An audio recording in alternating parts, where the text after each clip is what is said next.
Okay, here goes. I'm going to try to get through part one today. I think this book is a little longer than I anticipated. I think most of the books that I read I can get through a little bit quicker, but there's a lot of words on the page, so we're going to give it a go. Chapter 14, James Howard.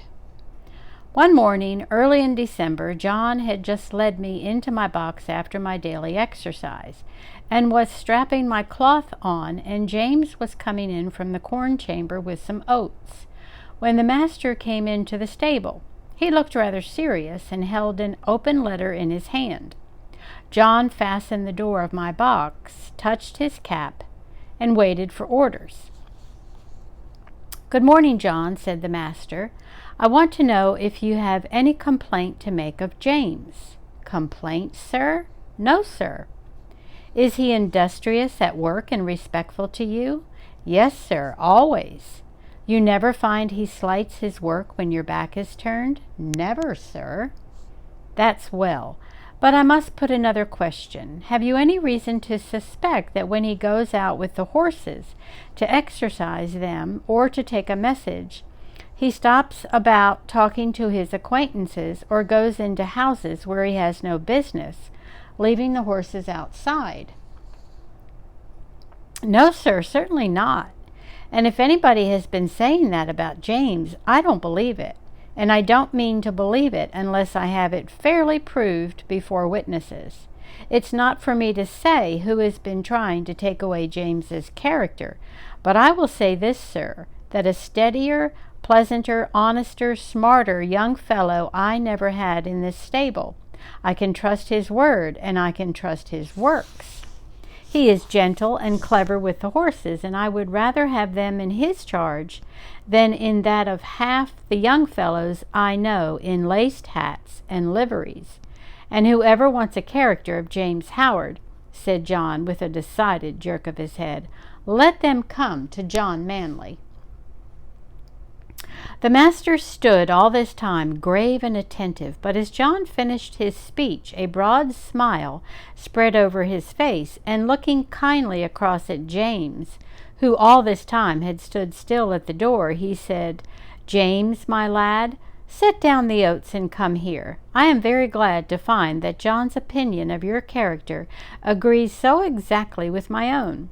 John is a cautious man," he said, with a droll smile, "and it is not always easy to get his opinion about people, so I thought if I beat the bush on this side the birds would fly out, and I should learn what I wanted to know quickly.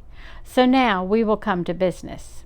I have a letter from my brother-in-law, Sir Clifford Williams, of Clifford Hall.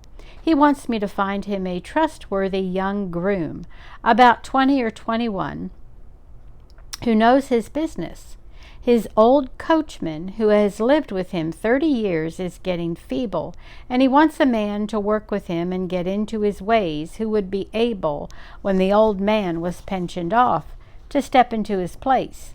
He would have 18 shillings a week at first, a stable suit, a driving suit, a bedroom over the coach house, and a boy under him.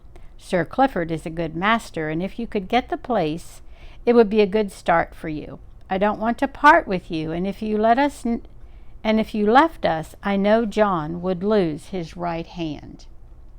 "That I should, sir," said John, "but I would not stand in his light for the world." "How old are you, James?" said master. 19 next May, sir." "That's young. What do you think, John?" "Well, sir, it is young, but he is as steady as a man, and is strong, and well grown, and though he has not had much experience in driving, he has a light, firm hand and a quick eye. And he is very careful, and I am quite sure no horse of his will be ruined for want of having his feet and shoes looked after." "Your word will go to the furthest, John," said the master, for Sir Clifford adds in a postscript, "If I could find a man trained by your John, I should like him better than any other. So, James, lad, think it over, talk to your mother at dinner time, and then let me know what you wish." In a few days after this conversation, it was fully settled that James should go to Clifford Hall in a month or 6 weeks, as it suited his master, and in the meantime he was to get all the practice in driving that could be given to him. I never knew the carriage to go out so often before. When the mistress did not go out, the master drove himself in the 2-wheeled chaise. But now, whether it was master or the young ladies, or only an errand, Ginger and I were put into the carriage, and James drove us. At the first, John rode with him on the box, telling him this and that, and after that James drove alone. Then it was wonderful what a number of places the master would go to in the city on Saturday, and what queer streets we were driven through. He was sure to go to the railway station just as the train was coming in, and cabs and carriages, carts and omnibuses were all trying to get over the bridge together. That bridge wanted good horses and good drivers when the railway bell was ringing, for it was narrow, and there was a very sharp turn up to the station, where it would not have been at all difficult for people to run into each other if they did not look sharp and keep their wits about them. Chapter 15. The Old Hostler or Hostler? Not sure. Hostler. After this, it was decided by my master and mistress to pay a visit to some friends who lived about 46 miles from our home, and James was to drive them. The first day we traveled 32 miles. There were some long, heavy hills, but James drove so carefully and thoughtfully that we were not at all harassed. He never forgot to put on the drag as we went downhill, nor to take it off at the right place. He kept our feet on the smoothest part of the road, and if the uphill was very long, he set the carriage wheels a little across the road, so as not to run back, and gave us a breathing. All these little things help a horse very much, particularly if he gets kind words into the bargain. We stopped once or twice on the road, and just as the sun was going down, we reached the town where we were to spend the night. We stopped at the principal hotel, which was in the marketplace. It was a very large one. We drove under an archway into a long yard, at the further end of which were the stables and coach houses.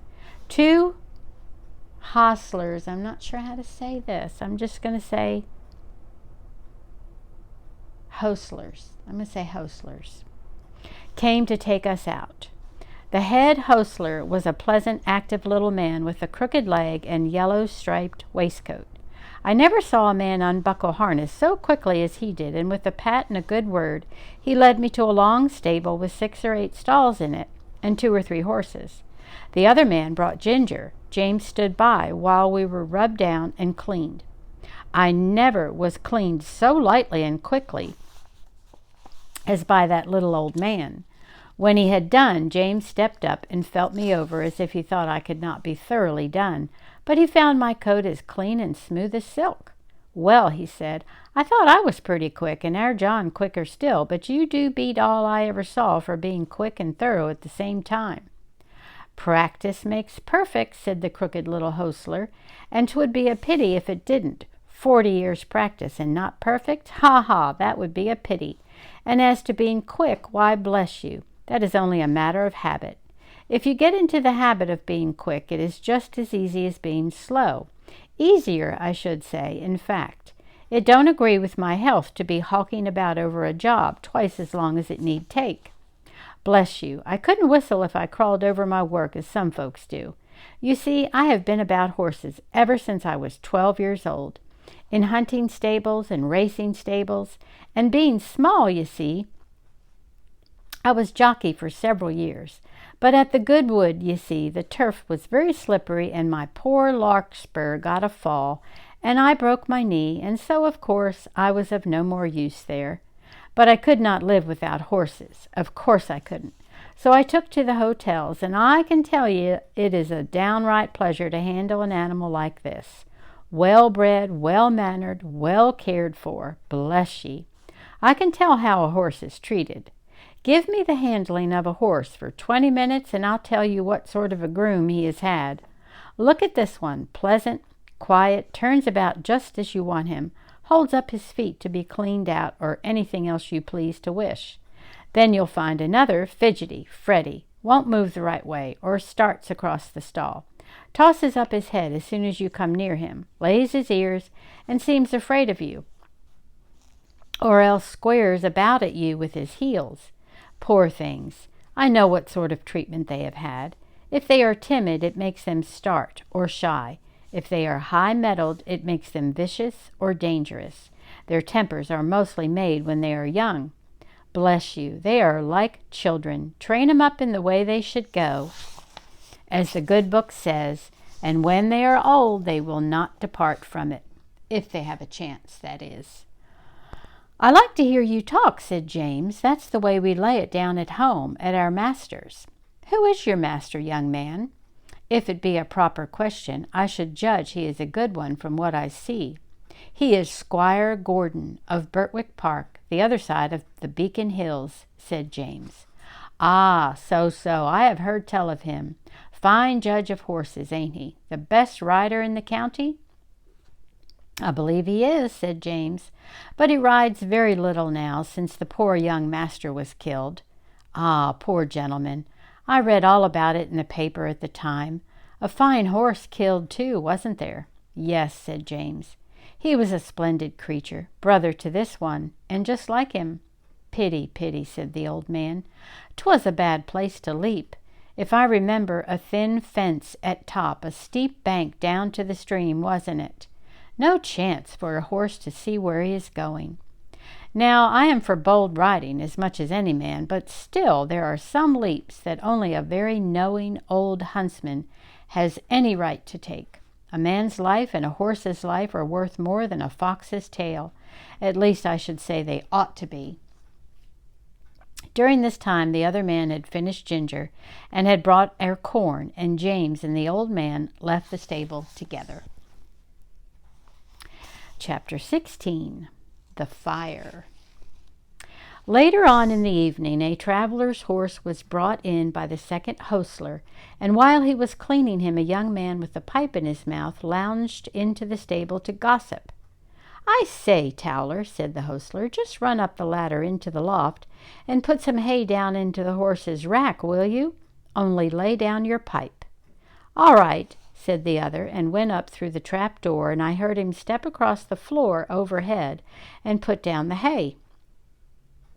James came in to look at us the last thing, and then the door was locked. I cannot say how long I had slept, nor what time in the night it was, but I woke up very uncomfortable, though I hardly knew why. I got up. The air seemed all thick and choking. I heard Ginger coughing, and one of the other horses moved about restlessly. It was quite dark, and I could see nothing, but the stable was full of smoke, and I hardly knew how to breathe. The trap door had been left open, and I thought that was the place it came through. I listened and heard a soft rushing sort of noise, and a low cracking and snapping. I did not know what it was, but there was something in the sound so strange that it made me tremble all over. The other horses were now all awake. Some were pulling at their halters, others were stamping. At last I heard steps outside, and the hostler who had put up the traveler's horse burst into the stable with a lantern and began to untie the horses and try to lead them out. But he seemed in such a hurry and so frightened himself that he frightened me still more. The first horse would not go with him. He tried the second and third. They too would not stir. He came to me next and tried to drag me out of the stall by force. Of course that was no use. He tried us all by turns and then left the stable. No doubt we were very foolish, but danger seemed to be all round, and there was nobody we knew to trust in, and all was strange and uncertain. The fresh air that had come in through the open door made it easier to breathe, but the rushing sound overhead grew louder, and as I looked upward through the bars of my empty rack, I saw a red light flickering on the wall. Then I heard a cry of "Fire!" outside, and the old hustler quietly and quickly came in. He got one horse out and went to another, but the flames were playing round the trap door, and the roaring was dreadful. The next thing I heard was James's voice, quiet and cheery as it always was. "Come, my beauties, it is time for us to be off. So wake up and come along." I stood nearest the door, so he came to me first, patting me as he came in. "Come, Beauty, on with your bridle, my boy. We'll soon be out of this smother." It was on in no time. Then he took the scarf off his neck and tied it lightly over my eyes, and patting and coaxing he led me out of the stable.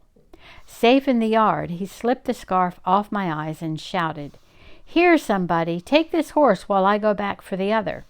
A tall, broad man stepped forward and took me, and James darted back into the stable. I set up a shrill whinny as I saw him go. Ginger told me afterwards that whinny was the best thing I could have done for her, for had she not heard me outside, she would never have had the courage to come. There was so much confusion in the yard, the horses being got out of other stables and the carriages and gigs being pulled out of houses and sheds, lest the flames should spread further. On the other side of the yard, windows were thrown up and people were shouting all sorts of things, but I kept my eye fixed on the stable door, where the smoke poured out thicker than ever, and I could see flashes of red light. Presently I heard above all the stir and din a loud, clear voice, which I knew was Master's. "James Howard! James Howard, are you there?" There was no answer, but I heard a crash of something falling in the stable, and the next moment I gave a loud, joyful neigh, for I saw James coming through the smoke, leading Ginger with him. She was coughing violently, and he was not able to speak. "My brave lad," said Master, laying his hand on his shoulder, "are you hurt?" James shook his head, for he could not yet speak. "Aye," said the big man who held me, "he is a brave lad, and no mistake." "And now," said Master, "when you have got your breath, James, we'll get out of this place as quickly as we can." And we were moving towards the entry when from the marketplace there came a sound of galloping feet and loud rumbling wheels. "'Tis the fire engine, the fire engine!" shouted 2 or 3 voices. "Stand back, make way!" And clattering and thundering over the stones, 2 horses dashed into the yard with the heavy engine behind them. The firemen leaped to the ground. There was no need to ask where the fire was. It was torching up in a great blaze from the roof. We got out as fast as we could into the broad, quiet marketplace. The stars were shining, and except the noise behind us, all was still. Master led the way to a large hotel on the other side, and as soon as the hostler came, he said, "James, I must now hasten to your mistress. I trust the horses entirely to you. Order whatever you think is needed," and with that he was gone. The master did not run, but I never saw mortal man walk so fast as he did that night. There was a dreadful sound before we got into our stalls, the shrieks of those poor horses that were left burning to death in the stable. It was very terrible, and made both Ginger and me feel very bad. We, however, were taken in and well done by. The next morning the master came to see how we were and to speak to James.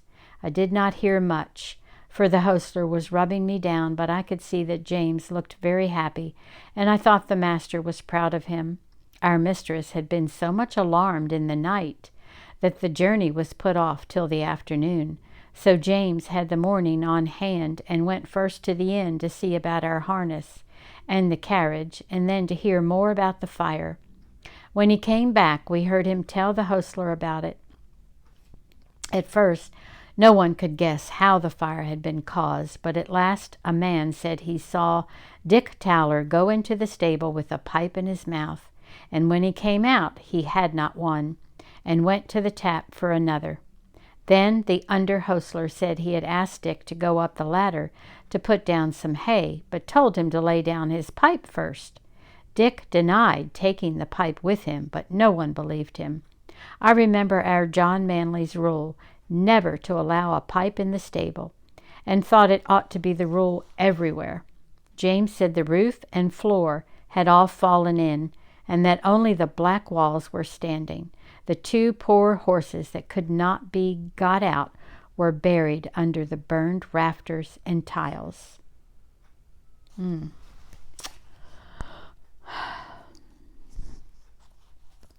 Chapter 17, John Manley's Talk.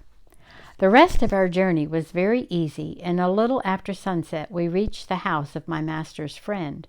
We were taken into a clean, snug stable, and there was a kind coachman, who made us very comfortable, and who seemed to think a good deal of James when he heard about the fire. "There is one thing quite clear, young man," he said. "Your horses know who they can trust. It is one of the hardest things in the world to get horses out of a stable when there is either fire or flood. I don't know why they won't come out, but they won't, not 1 in 20. We stopped 2 or 3 days at this place and then returned home. All went well on the journey. We were glad to be in our own stable again, and John was equally glad to see us. Before he and James left us for the night, James said, "I wonder who is coming in my place." "Little Joe Green at the lodge," said John. "Little Joe Green? Why, he's a child." "He is 14 and a half," said John. "But he is such a little chap." "Yes, he is small, but he is quick and willing and kind-hearted too, and then he wishes very much to come, and his father would like it. And I know the master would like to give him the chance. He said if I thought he would not do, he would look out for a bigger boy, but I said I was quite agreeable to try him for 6 weeks. 6 weeks, said James. Why, it will be 6 months before he can be of much use. It will make you a deal of work, John.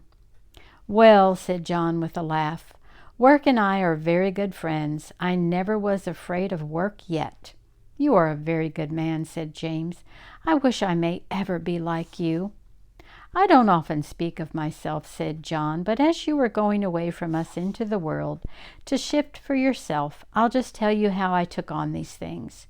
I was just as old as Joseph when my father and mother died of the fever, within 10 days of each other, and left me and my crippled sister Nellie alone in the world, without a relation that we could look to for help. I was a farmer's boy, not earning enough to keep myself, much less both of us, and she must have gone to the workhouse but for our mistress. Nellie calls her angel, and she has good right to do so. She went and hired a room for her with old widow Mallet, and she gave her knitting and needlework when she was able to do it, and when she was ill she sent her dinners and many nice comfortable things, and was like a mother to her. Then the master, he took me into the stable under old Norman, the coachman that was then. I had my food at the house and my bed in the loft and a suit of clothes and 3 shillings a week so that I could help Nellie. Then there was Norman. He might have turned round and said that at his age he could not be troubled with a raw boy from the plough-tail. But he was like a father to me, and took no end of pains with me.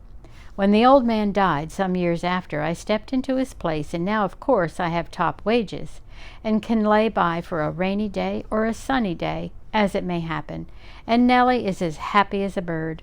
So you see, James, I am not the man that should turn up his nose at a little boy and vex a good, kind master. No, no, I shall miss you very much, James, but we shall pull through, and there's nothing like doing a kindness when 'tis put in your way, and I am glad I can do it. Then, said James, you don't hold with that saying, everybody look after himself and take care of number 1. No, indeed, said John. Where should I and Nellie have been if master and mistress and old Norman had only taken care of number 1? Why, she in the workhouse, and I hoeing turnips. Where would Black Beauty and Ginger have been if you had only thought of number 1? Why, roasted to death. No, Jim, no. That is a selfish, heathenish saying, whoever uses it. And any man who thinks he has nothing to do but take care of number 1, why, it's a pity but what he had been drowned like a puppy or kitten before he got his eyes open. That's what I think, said John with a very decided jerk of his head. James laughed at this, but there was a thickness in his voice when he said, You have been my best friend except my mother. I hope you won't forget me. No, lad, no, said John. If ever I can do you a good turn, I hope you won't forget me. The next day, Joe came to the stables to learn all he could before James left. He learned to sweep the stable, to bring in the straw and hay. He began to clean the harness and help to wash the carriage. As he was quite too short to do anything in the way of grooming Ginger and me, James taught him upon Merrylegs, for he was to have full charge of him under John. He was a nice little bright fellow and always came whistling to his work. Merrylegs was a good deal put out at being mauled about, as he said, by a boy who knew nothing, but toward the end of the second week he told me confidentially that he thought the boy would turn out well. At last the day came when James had to leave us. Cheerful as he always was, he looked quite downhearted that morning. "You see," he said to John, "I am leaving a great deal behind. My mother and Betsy and you, and a good master and mistress, and then the horses and my old Merrylegs. At the new place there will not be a soul that I shall know. If it were not that I shall get a higher place and be able to help my mother better, I don't think I should have made up my mind to it. It is a real pinch, John." "Aye, James, lad, so it is, but I should not think much of you if you could leave your home for the first time and not feel it. Cheer up. You'll make friends there, and if you get on well, as I'm sure you will, it will be a fine thing for your mother, and she will be proud enough that you have got into such a good place as that." So John cheered him up, but everyone was sorry to lose James. As for Merrylegs, he pined after him for several days and went quite off his appetite. So John took him out several mornings with a leading rein, when he exercised me, and trotting and galloping by my side got up the little fellow's spirits again, and he was soon all right. Joe's father would often come in and give a little help, as he understood the work, and Joe took a great deal of pains to learn, and John was quite encouraged about him. Whew! Okay, I'm going to still keep going. Keep working at getting through part 1. I think I can do it.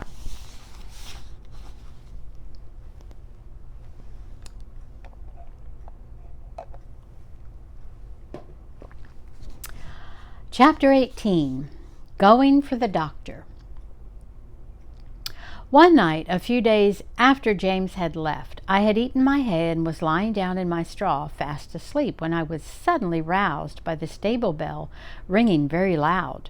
I heard the door of John's house open and his feet running up to the hall. He was back again in no time. He unlocked the stable door and came in, calling out, "Wake up, Beauty, you must go well now, if ever you did." And almost before I could think he had got the saddle on my back and the bridle on my head, he just ran round for his coat and then took me at a quick trot up to the hall door. The squire stood there with a lamp in his hand. "Now, John," he said, "ride for your life, that is, for your mistress's life. There is not a moment to lose. Give this note to Dr. White, give your horse a rest at the inn, and be back as soon as you can." John said, "Yes, sir," and was on my back in a minute. The gardener, who lived at the lodge, had heard the bell ring and was ready with the gate open. And away we went through the park, and through the village, and down the hill till we came to the toll gate. John called very loud and thumped upon the door. The man was soon out and flung open the gate. "Now," said John, "do you keep the gate open for the doctor? Here's the money," and off he went again. There was before us a long piece of level road by the riverside. John said to me, "Now, Beauty, do your best," and so I did. I wanted no whip nor spur, and for 2 miles I galloped as fast as I could lay my feet to the ground. I don't believe that my old grandfather, who won the race at Newmarket, could have gone faster. When we came to the bridge, John pulled me up a little and patted my neck. "Well done, Beauty. Good old fellow," he said. He would have let me go slower, but my spirit was up and I was off again as fast as before. The air was frosty, the moon was bright. It was very pleasant. We came through a village, then through a dark wood, then uphill, then downhill, till after an 8 miles run we came to the town, through the streets and into the marketplace. It was all quite still, except for the clatter of my feet on the stones. Everybody was asleep. The church clock struck 3 as we drew up at Dr. White's door. John rang the bell twice and then knocked at the door like thunder. A window was thrown up, and Dr. White, in his nightcap, put his head out and said, "What do you want?" "Mrs. Gordon is very ill. Mrs. Gordon is very ill, sir. Master wants you to go at once. He thinks she will die if you cannot get there. Here is a note." "Wait," he said, "I will come." He shut the window and was soon at the door. "The worst of it is," he said, "that my horse has been out all day and is quite done up. My son has just been sent for, and he has taken the other. What is to be done? Can I have your horse?" "He has come at a gallop nearly all the way, sir, and I was to give him a rest here, but I think my master would not be against it if you think fit, sir." "All right," he said, "I will soon be ready." John stood by me and stroked my neck. I was very hot. The doctor came out with his riding whip. "You need not take that, sir," said John. "Black Beauty will go till he drops. Take care of him, sir, if you can. I should not like any harm to come to him." "No, no, John," said the doctor, "I hope not." And in a minute we had left John far behind. I will not tell about our way back.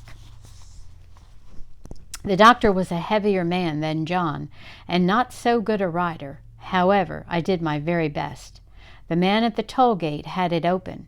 When he came to the hill, the doctor drew me up. "Now, my good fellow," he said, "take some breath." I was glad he did, for I was nearly spent. But that breathing helped me on, and soon we were in the park.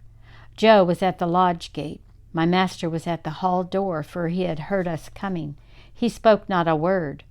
The doctor went into the house with him, and Joe led me to the stable. I was glad to get home. My legs shook under me, and I could only stand and pant.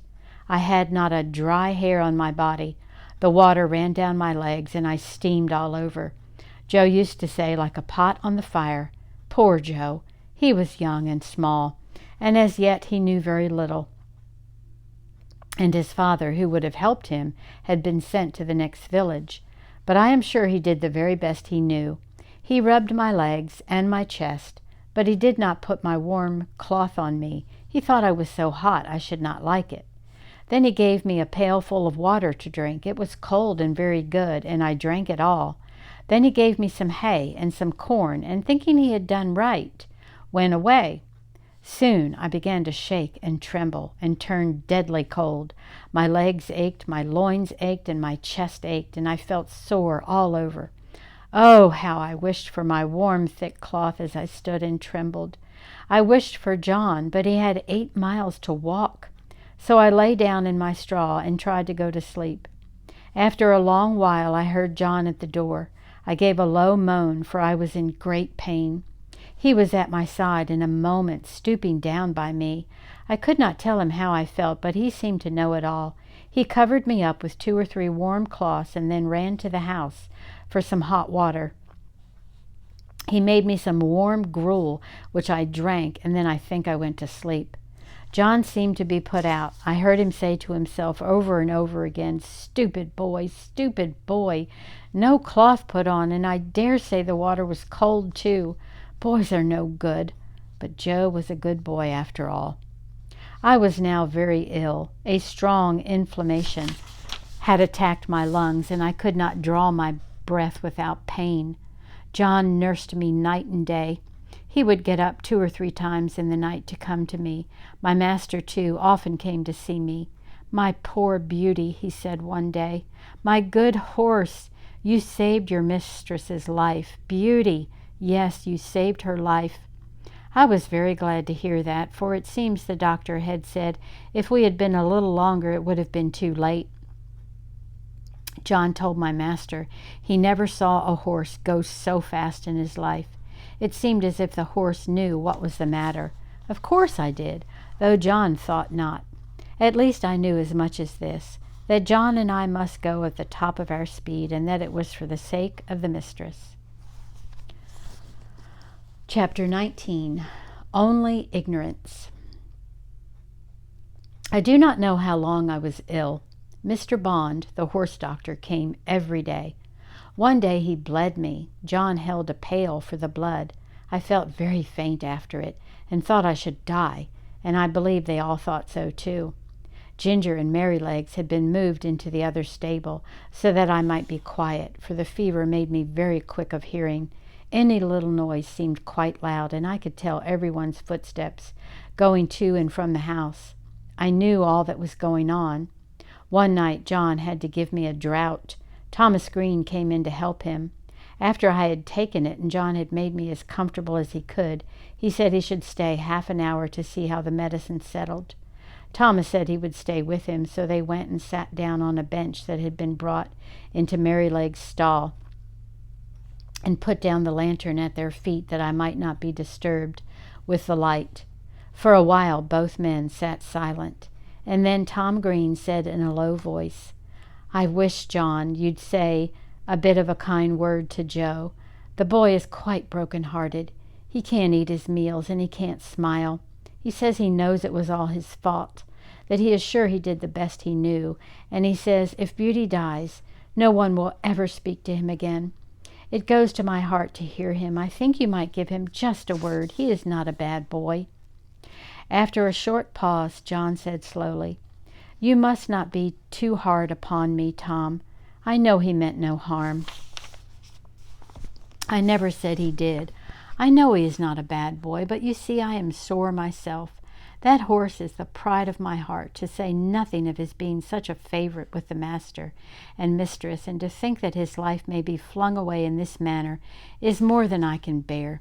But if you think I am hard on the boy, I will try to give him a good word tomorrow. That is, I mean, if Beauty is better." "Well, John, thank you. I knew you did not wish to be too hard, and I am glad to see it was only ignorance." John's voice almost startled me as he answered, "Only ignorance? Only ignorance? How you can talk about only ignorance? Don't you know that it is the worst thing in the world next to wickedness? And which does the most mischief, heaven only knows. If people can say, 'Oh, I did not know. I did not mean any harm,' they think it is all right. I suppose Martha Mulwash did not mean to kill that baby when she dosed it with Dalby and soothing syrups, but she did kill it, and was tried for manslaughter." "And served her right, too," said Tom. "A woman should not undertake to nurse a tender little child without knowing what is good and what is bad for it." "Bill Starkey," continued John, "did not mean to frighten his brother into fits when he dressed up like a ghost and ran after him in the moonlight. But he did. And that bright, handsome little fellow that might have been the pride of any mother's heart is just no better than an idiot, and never will be, if he lives to be 80 years old. You were a good deal cut up yourself, Tom, 2 weeks ago, when those young ladies left your hothouse door open, with a frosty east wind blowing right in. You said it killed a good many of your plants." "A good many," said Tom. "There was not one of the tender cuttings that was not nipped off. I shall have to strike all over again, and the worst of it is that I don't know where to go to get fresh ones. I was nearly mad when I came in and saw what was done." "And yet," said John, "I am sure the young ladies did not mean it. It was only ignorance." I heard no more of this conversation, for the medicine did well and sent me to sleep, and in the morning I felt much better, but I often thought of John's words when I came to know more of the world. Chapter 20. Joe Green. Joe Green went on very well. He learned quickly and was so attentive and careful that John began to trust him in many things. But as I have said, he was small of his age, and it was seldom that he was allowed to exercise either Ginger or me. But it so happened one morning that John was out with Justice in the luggage cart, and the master wanted a note to be taken immediately to a gentleman's house, about 3 miles distant, and sent his orders for Joe to saddle me and take it, adding the caution that he was to ride carefully. The note was delivered, and we were quietly returning till we came to the brick field. Here we saw a cart heavily laden with bricks. The wheels had stuck fast in the stiff mud of some deep ruts, and the carter was shouting and flogging the 2 horses unmercifully. Joe pulled up. It was a sad sight. There were the two horses, straining and struggling with all their might to drag the cart out, but they could not move it. The sweat streamed from their legs and flanks. Their sides heaved, and every muscle was strained, while the man, fiercely pulling at the head of the fore-horse, swore and lashed most brutally. "Hold hard," said Joe. "Don't go on flogging the horses like that. The wheels are so stuck that they cannot move the cart." The man took no heed, but went on lashing. "Stop! Pray stop!" said Joe. "I'll help you to lighten the cart. They can't move it now." "Mind your own business, you impudent young rascal, and I'll mind mine." The man was in a towering passion, and the worse for drink, and laid on the whip again. Joe turned my head, and the next moment we were going at a round gallop toward the house of the master brickmaker. I cannot say if John would have approved of our pace, but Joe and I were both of one mind, and so angry that we could not have gone slower. The house stood close by the roadside. Joe knocked at the door and shouted, "Hello, is Mr. Clay at home?" The door was opened, and Mr. Clay himself came out. "Hello, young man, you seem in a hurry. Any orders from the squire this morning?" "No, Mr. Clay, but there's a fellow in your brickyard flogging two horses to death. I told him to stop, and he wouldn't. I said I'd help him to lighten the cart, and he wouldn't. So I have come to tell you, pray, sir, go." Joe's voice shook with excitement. "Thank you, my lad," said the man, running in for his hat, then pausing for a moment. "Will you give evidence of what you saw if I should bring the fellow up before a magistrate?" "That I will," said Joe, "and glad too." The man was gone, and we were on our way home at a smart trot. "Why, what's the matter with you, Joe? You look angry all over," said John, as the boy flung himself from the saddle.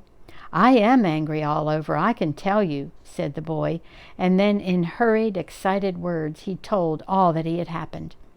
Joe was usually such a quiet, gentle little fellow that it was wonderful to see him so roused. "Right, Joe, you did right, my boy, whether the fellow gets a summons or not.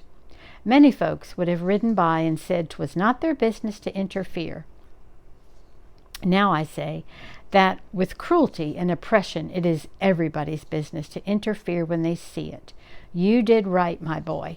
Joe was quite calm by this time, and proud that John approved of him, and he cleaned out my feet and rubbed me down with a firmer hand than usual.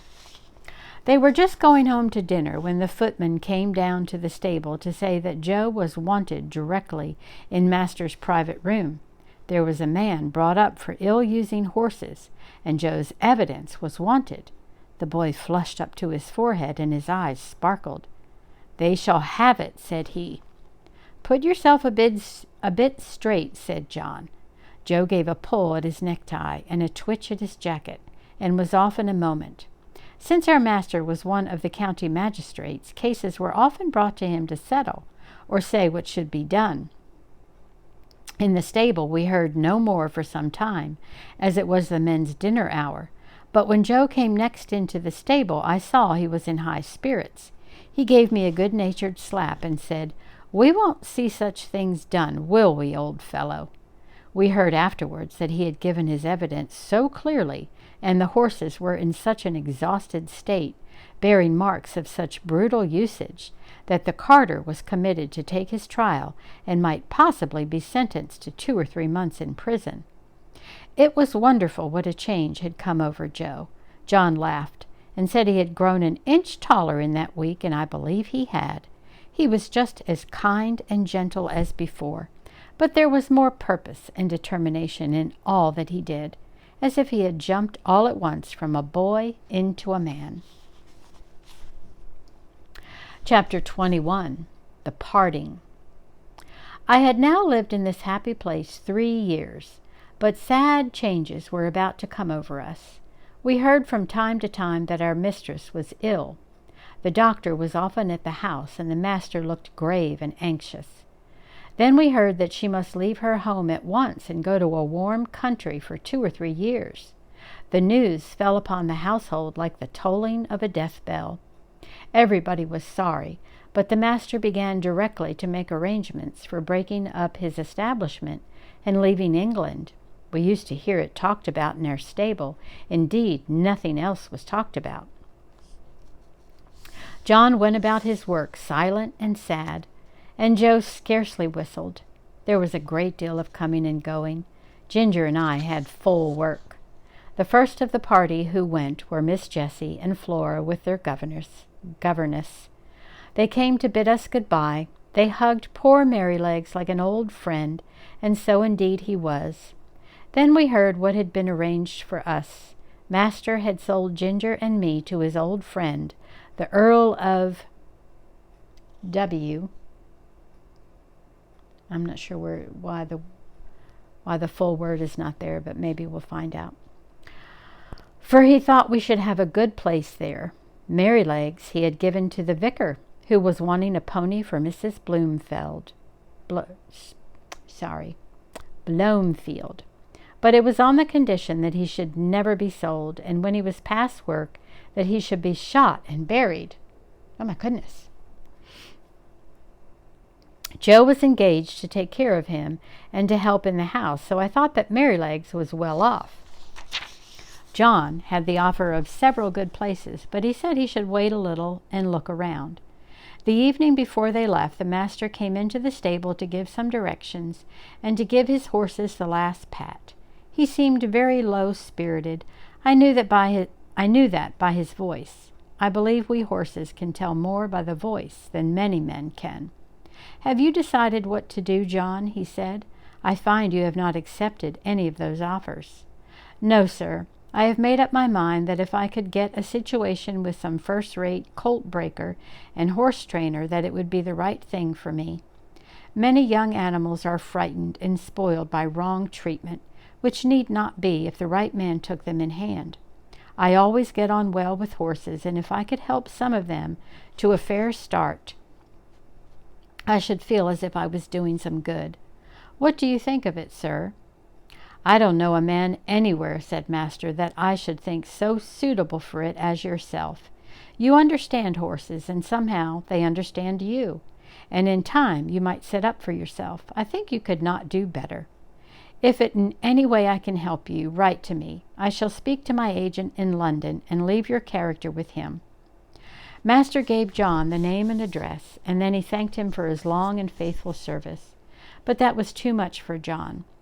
"Pray don't, sir. I can't bear it. You and my dear mistress have done so much for me that I could never repay it.